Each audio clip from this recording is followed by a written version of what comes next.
hello guys, welcome back sa channel natin, LexPH. Okay.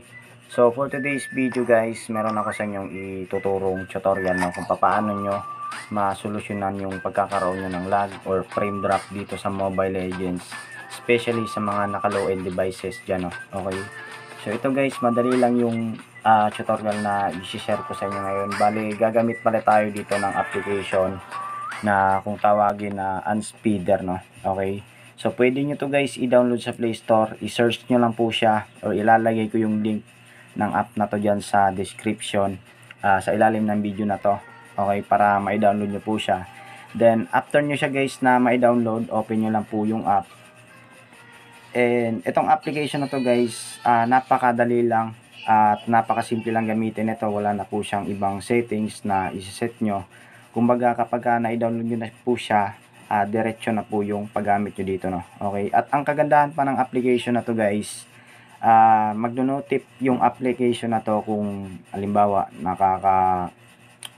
encounter ng lag or nagpe-frame drop yung phone nyo. Bali, magno-notif siya sa taas ng phone nyo, okay.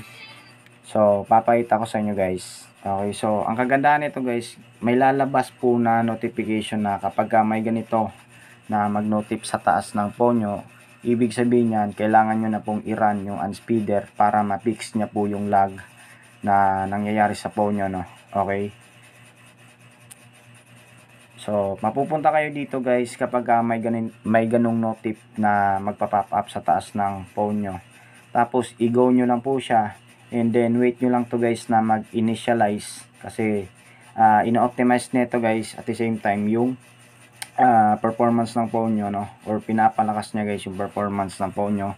And at the same time, nire-remove niya rin yung mga lag or frame drops na nangyayari dyan sa phone nyo, okay. So ganito lang guys, kasimple gamitin yung application na to kapag once na i-download nyo na po siya, tapos click nyo lang po yung done, then i-exit nyo lang guys. Pwede nyo na guys i-run yung mga game application nyo dyan sa phone nyo, So, ganun lang siya guys, kadali at kasimple gamitin. Okay? So, ayun lang guys, at sana nakatulong sa ito yung video na to. Please, huwag nyo kalimutan bigyan ng like at mag-subscribe na rin po kayo sa mga bago dyan.